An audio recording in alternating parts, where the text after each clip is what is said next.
Star Wars only, I don't know what the fuck your problem is. Chapter 3 of The Mandalorian, it's called The Sin. It just debuted, and I think it's probably the best episode of The Mandalorian that we've had so far.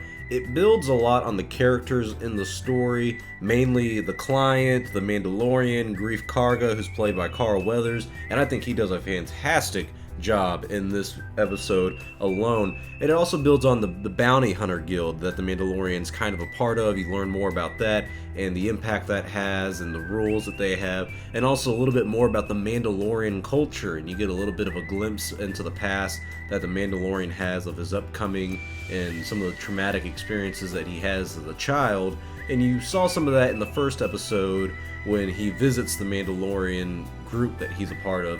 This episode, in my opinion, just takes everything and makes it a lot better. I think the pacing of it is a lot better. This episode's a lot shorter like some of the other ones. It's about 38 minutes long.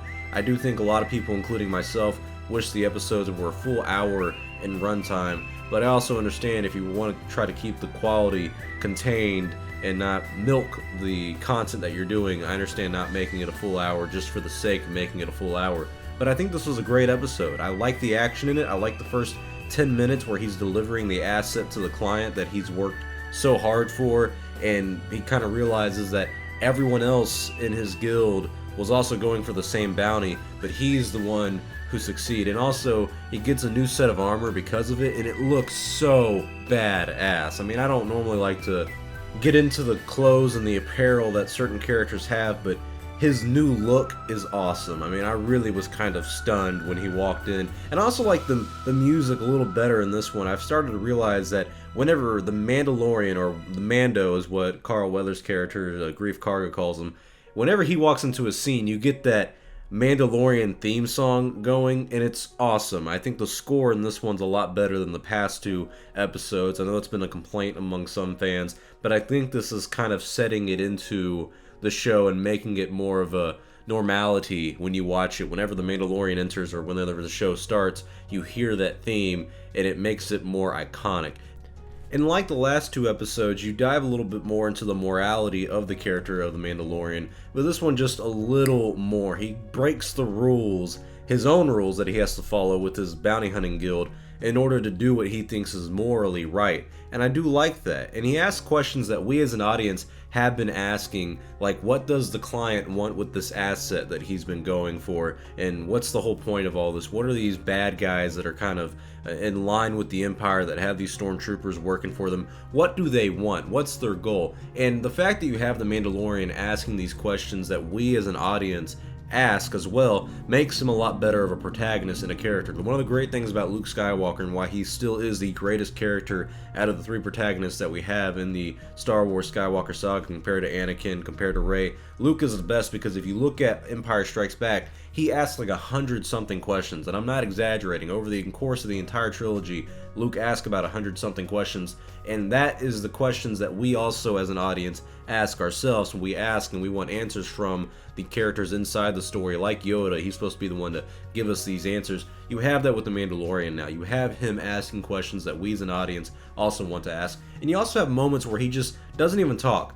He just sits there and he thinks about the consequences of his actions and what he potentially is going to do next. And it's moments like that that are kind of missed on a lot of things. There's iconic moments in the Star Wars saga with Anakin and with Luke where they're just thinking. They're looking out in the sunset, or Anakin's looking out over Coruscant and thinking about their next action and what they're going to do next. You have that with the Mandalorian. You have him just simply thinking and reminiscing on his journey up until this point and what's going to happen next. And at the end of the episode, there's a lot of action. There's a big climax and also a really cool scene where a lot of the Mandalorian friends come out and help him in a very troubling situation, which truly was a very badass moment. When I watched it, I was shocked because it yet again shows that the Mandalorian, he isn't perfect, he can't defeat everybody on his own, but he had help from some friends, and it was a really cool reveal. And I think it also has some implications on what's going to happen next, because now his little hideout has to move somewhere else. They have to go somewhere else,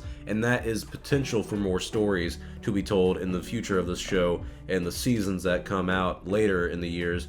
I'm really excited to see where this goes. I think this episode, yet again, is the best one so far. It was directed by Deborah Chow. She's the first female director that we've had in the Star Wars universe, and she's done better than Rick Famuyiwa and Dave Filoni with their past 2 episodes, and that's nothing to harp on them. I think the show's been a 9 out of 10 so far, but this is the best episode that we've had so far, and she is going to be directing the Obi-Wan Kenobi series that comes out in 2021, I would assume. So I think it's a good thing that we can see what she can do in the Star Wars universe with this episode, Episode 3, Chapter 3, The Sin, and compared to what she could do with the Obi-Wan Kenobi show. I know a lot of people were doubtful over her the choice of being the director for that show simply because she was a woman, which I think is stupid. I judge her on her work, and so far in the Star Wars universe, she's nailed it. I give this episode a 10 out of 10.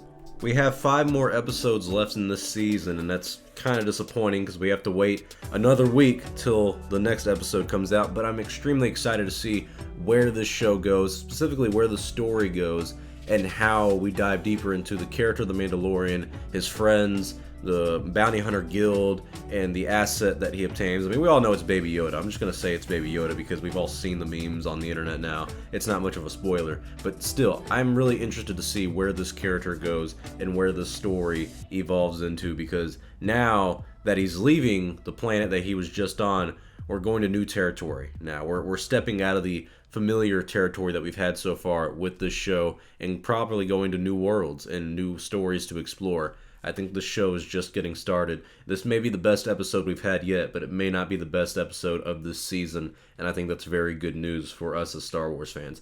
So tell me your thoughts below. What did you think about Episode 3, Chapter 3 of The Mandalorian? Did you like it? Did you not like it? And what did you think about Deborah Chow's directorial debut in the Star Wars universe? Thought it was a great episode. Yet again, give it a 10 out of 10, but I'd love to hear your thoughts below. I'm Star Wars Only. Hope you guys enjoyed this video. I'll see y'all next time, and may the Force be with you always.